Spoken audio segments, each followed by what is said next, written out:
ஆங்கிலேயர் ஆட்சி காலத்தில் தமிழகத்தின் தலைநகரமாக விளங்கிய கடலூரில் ரயில் நிலையங்கள் இதுவரை மேம்படுத்தப்படாமல் இருக்கிறது. இருவழிப்பாதை வசதி இல்லாததால் நாற்புறமும் சிரமத்தை சந்திக்கிறார்கள் கடலூர் பகுதிவாசிகள். மீட்டர் கேஜ் எனும் குறுகிய இருப்பு பாதை இருந்த காலகட்டத்தில் கடலூர் வழியாக தினமும் 34 ரயில்கள் சென்று வந்துள்ளன.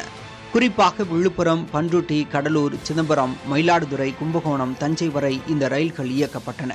2012ஆம் ஆண்டு குறுகிய இருப்பு பாதை அகல ரயில் பாதையாக மாற்றப்பட்டது.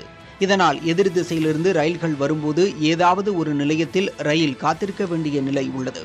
இதனால் பெரும் சிரமத்திற்கு ஆளாகும் பயணிகள் இருவழிப்பாதை அமைக்கப்பட வேண்டும் என வலியுறுத்துகின்றனர். ஆய்வு பணியே இப்பதான் முடித்திருக்கிறதா சொல்றாங்க.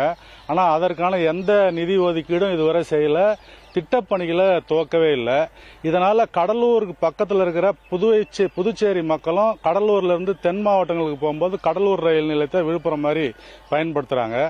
கடலூர் வழியா போகக்கூடிய சிதம்பரம், சீர்காழி, மயிலாடுதுறை, கும்பகோணம் பகுதி கடந்து தான் தஞ்சாவூருக்கு போகணும். இந்த ஒரு ரயில் பாதை இருக்கும்போது எதிரில் வர ரயில்களுக்காக கிராசிங்னு சொல்லி நீண்ட நேரம் நிறுத்திடுறாங்க. பகல் நேரத்தில் கடலூர்ல இருந்து நீங்க தஞ்சாவூர் மார்க்கத்துக்கு போறதுக்கு ரயிலே இல்லை, பேருந்து வசதியும் இல்லாத நிலையில இந்த ஒரே ஒரு இரவு நேரங்களில் ஒரு இது இருக்கு, உழவன் எக்ஸ்பிரஸ் இருக்கு. அதை விட்டீங்கன்னா அந்தியோதயா இருக்கு. காலையில ட்ரெயினே கிடையாது. கடலூர் துறைமுகத்திலிருந்து பல்வேறு பகுதிகளுக்கு மீன் ஏற்றுமதி செய்யப்பட்டு வருகின்றன. ஆனால் ரயில்களின் எண்ணிக்கை குறைந்த காரணத்தினாலும் மீன் ஏற்றுமதி வெகுவாக குறைந்துவிட்டது. அதேபோல பண்ருட்டியிலிருந்து தரமான முந்திரி பிற பகுதிகளுக்கு அனுப்பப்பட்டு வந்தது. அதுவும் தற்போது பாதிக்கப்பட்டுள்ளது. குறிப்பாக கடலூரில் வெள்ளையர் காலத்திலிருந்து முதுநகர் பகுதியில் செயல்பட்டு வந்த ரயில்வே பார்சல் சர்வீஸ் சில ஆண்டுகளுக்கு முன்பு மூடப்பட்டது. இவற்றையெல்லாம் அரசு கருத்தில் கொள்ள வேண்டும் என தெரிவிக்கும் பகுதிவாசிகள் சிதம்பரம் அண்ணா பல்கலைக்கழக மாணவ மாணவிகள் நலன் கருதியும் அதிக அளவு ரயில்கள் இயக்கப்பட வேண்டும் என வலியுறுத்துகின்றனர். முன்னாடி என்னென்ன வசதிகள் இங்கே இருந்துச்சோ அந்த வசதிகள்லாம் நிறைய குறைஞ்சிடுச்சு.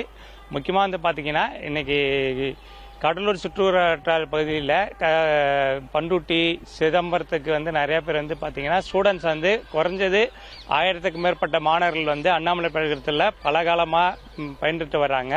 அதாவது நம்மளுடைய கடலூர் ஸ்டேஷன் பார்த்துக்கிட்டிங்கன்னா ஆங்கிலேயர் காலத்திலேருந்து மிக சிறப்பு வாய்ந்த ஸ்டேஷனாக இருந்துச்சு. கடலூர், தஞ்சை, மயிலாடுதுறை, விழுப்புரம் மாவட்டங்களைச் சேர்ந்த ரயில் பயணிகளின் நலனை கருத்தில் கொண்டு இருவழி ரயில் பாதை திட்டத்தை உடனே செயல்படுத்த வேண்டும் என ரயில் பயணிகள் சங்கத்தினர் வலியுறுத்துகின்றனர். புதிய தலைமுறைக்காக கடலூர் செய்தியாளர் ஸ்ரீதர்.